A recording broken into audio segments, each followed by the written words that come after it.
Hey, welcome to another episode of the Leverage Your Podcast show. Now, as a business owner, you are trying to grow your e-list, you are trying to grow YouTube, trying to grow Instagram, connect with people on LinkedIn, and of course, have people open and click in your emails. There's so many things for them to book calls, and it can feel like you are scattered and trying to achieve too many things at once. So I love doing one thing and repurposing it and using it in multiple ways to achieve many goals.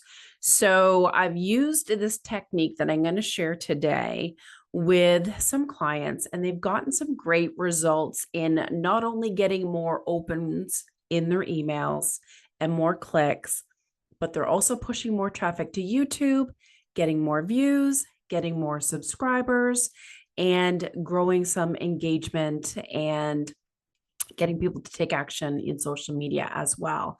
And it's so easy. And it's like repurposed content. It's just another way of using it. It's awesome.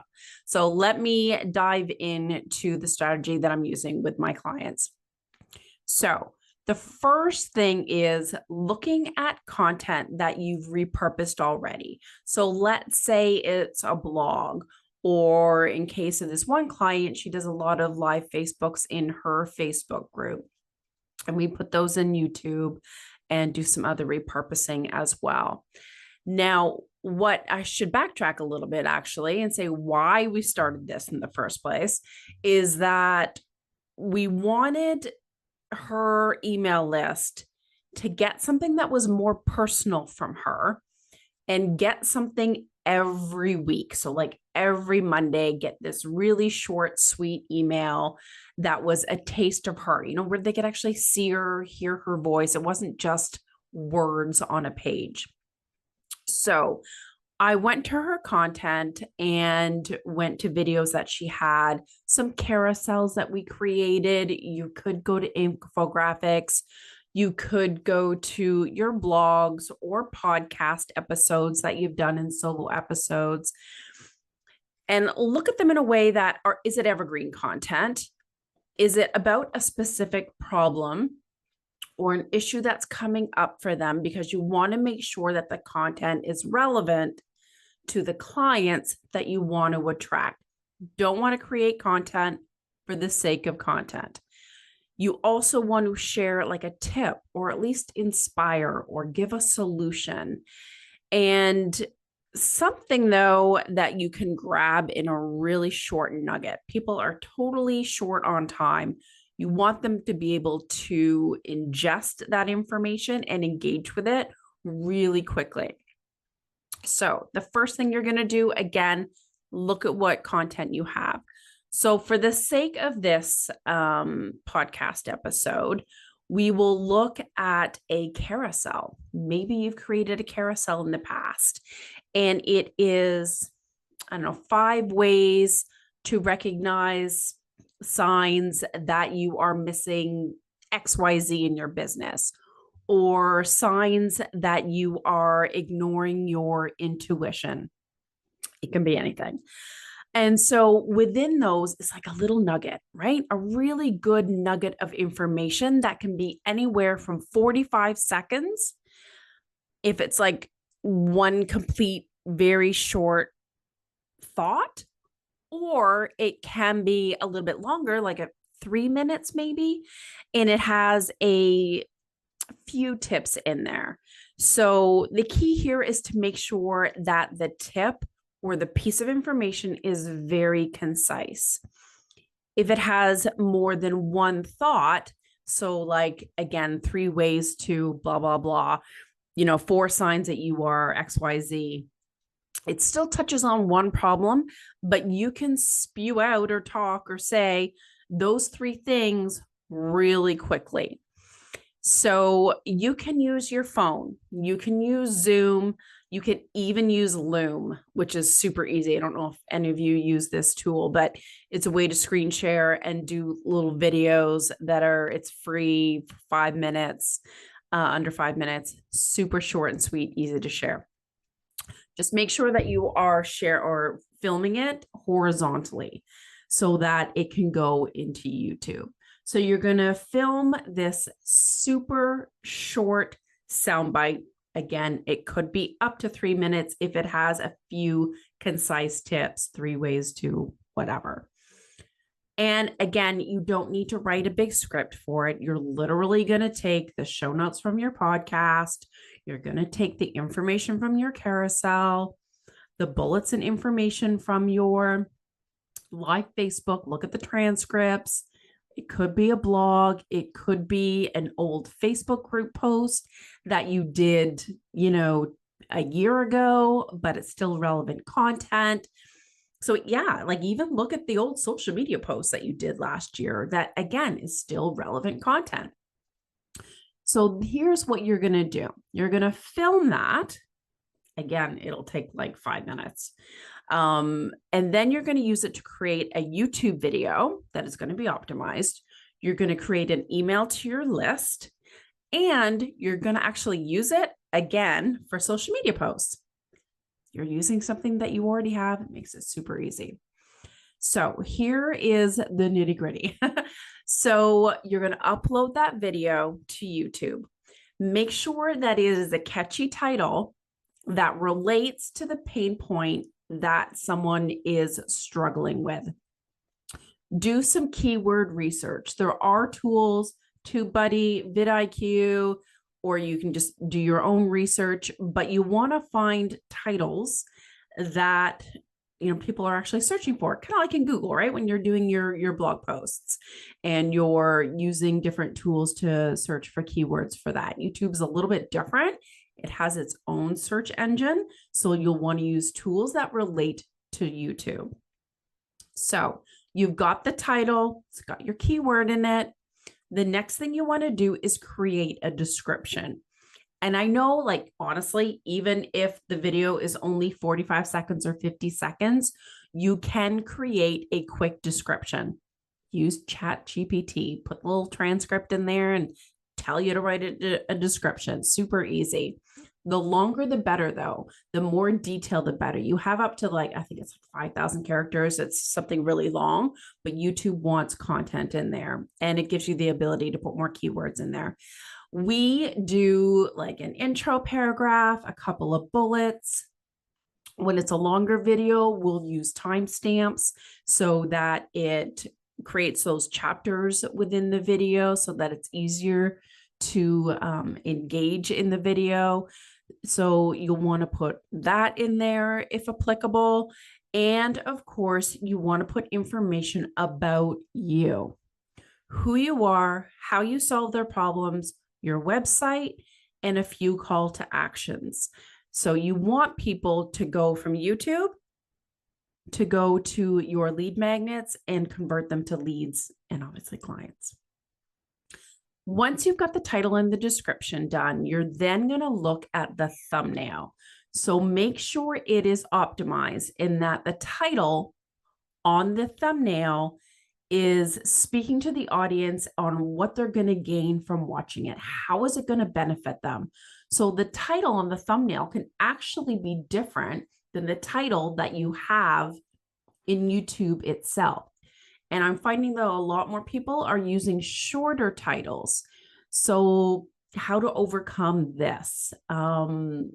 It's just like they want to know when they see it, that's going to solve this problem for me. You don't want it to be cutesy. You don't want it to have acronyms unless it's, something proprietary to your business like DNA, obviously. But you don't want it to be cute and catchy. You want it to really speak to the person that is going through YouTube so that it attracts them. And of course, there are different styles that you want to do. You'll see, what works and isn't working. Some YouTube optimization apps also have a YouTube thumbnail, like an audit. It'll review it to tell you if it's optimized or not. So you can always use those tools as well. Now, once you're done the YouTube, you've got it in there. It's on one of your playlists, I hope. You've got the link. Next, you're going to write an email that's going to go to your list. And so the email, just make sure it's really conversational, right? You make sure that it's speaking to them. It honestly doesn't even have to be long. It can just be, hey, if you're struggling with this problem, I've got a short video for you. The point is that you want to grab their attention at the beginning of that email, especially in the subject line, and you want them to click and watch the video. That's all you want, is them to click and watch. So yes, you're going to link to your YouTube video so that you're pushing traffic to YouTube and activate that algorithm to get more views, more watches, and get more subscribers, of course. Feel free to have a call to action at the bottom of your email. If you have, an event coming up, if you have another resource that relates to the video that you're sharing, then you can totally add that into the PS or add other updates on what's going on with you and what have you. But keep the video to that top fold so that they're more likely to open and click. We've even used a GIF. Loom has the ability of, if you do want to embed Loom in there as another option, but I prefer to go to YouTube so you can grow it. But you can create a GIF where it kind of has that movement so that it grabs someone's attention in that email as well.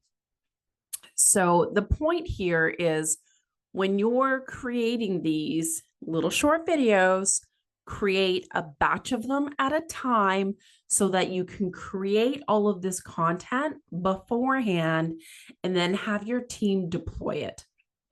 This way, you have an email that's ready to go out every single Tuesday morning or whatever day you pick and whatever time.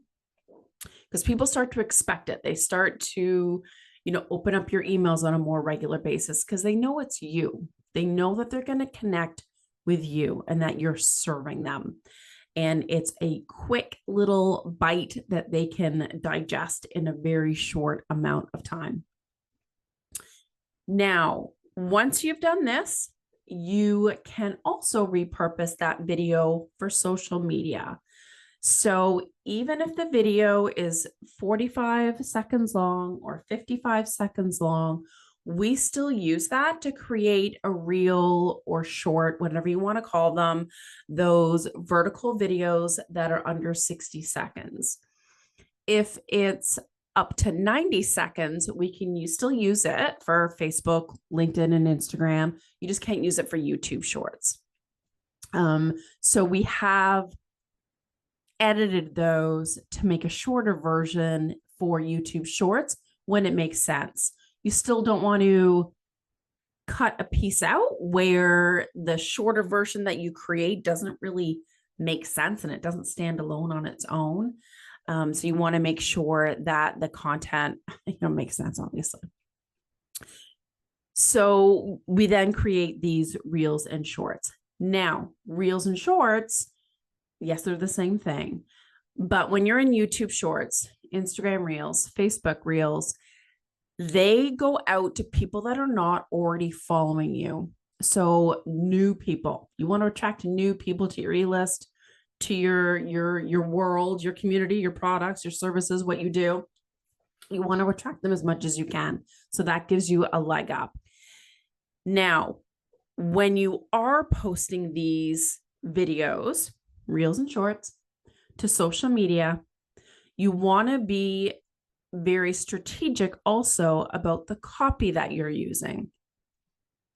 You want the copy to entice people to engage in that video, to watch, to listen. And yes, make sure you're using captions so that they can read the captions if they're not listening. You want to make sure that, again, they're at least watching. So entice them to watch it, tease and make it conversational so that it relates to them on a human level about something that they are struggling with or something that they aspire to be or have. Do not make the mistake of reiterating what is already in the video. Because again, you want them to connect with you and you want that watch time, right? You want to activate that algorithm within Facebook, within these social media platforms, so that you can expand your reach, get more views, get more engagement, and so forth. Definitely use hashtags that are relevant, again, to attract new viewers. That is useful. And this one is a biggie. And honestly, it is often missed. Make sure that you are using call to actions. So in this case, you don't have a podcast episode that you are pushing to or a blog. So it's a piece of content that stands on its own. So use that opportunity and use a call to action that pushes people to one of your master classes, to an event that you have coming up, to one of your services, to one of your programs, to one of your lead magnets, to book a call on your calendar. Use it to fulfill your goals. And so you can just naturally segue into the thing that you're offering and offer something obviously that makes sense to the content. Like, I'm not going to create content that is about email marketing and then the lead magnet that I share has to do with videos. That just wouldn't make sense. So make sure it makes sense. And a really great way of using call to actions is using a DM strategy. And here's what I mean. So the text that you put on the bottom of your social media would be type payoff in the comments, and I'll send you my resource, the 3 strategies to leverage and repurpose your guest interviews to boost authority, visibility, leads, and clients. Then obviously I hope you're looking at your social media posts and the comments and the engagement that you're getting, and you're in your social media platforms every day.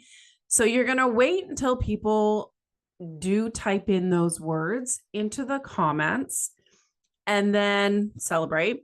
And then you can DM them and start a conversation. Obviously, give them the link to the lead magnet, the opt-in page where they can, put in their name and their email and get the resource. Or again, that link to book a call or the link to your sales page, whatever that may be. But just make sure that it's super conversational. You can check in with them a week later. Hey, how did you like that free resource? Do you have any questions on it? What are you struggling with in your business?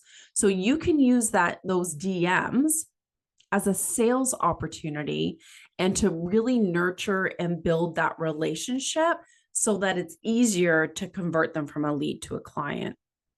So using that DM strategy is a really easy way and an impactful way of filling up your calendar and getting more clients and leads. Now, I really want to emphasize that it's looking at your content in a different way. You're looking at your content of, how can I use this to attract my ideal client so that they know I can relate to them, that I'm the solution, that I'm an expert, and that I have a solution for them. So how are you using that to connect, nurture, and convert?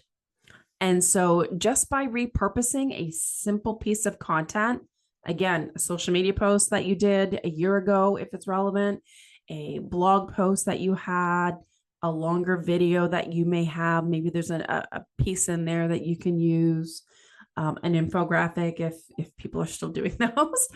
But you want to create a really, really short video that you're going to put in YouTube, use it for an email to your list to nurture and convert, and you're going to use it again to create reels and shorts for social media.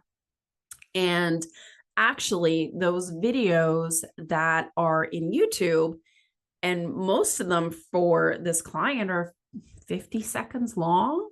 And again, they've got like a unique thumbnail.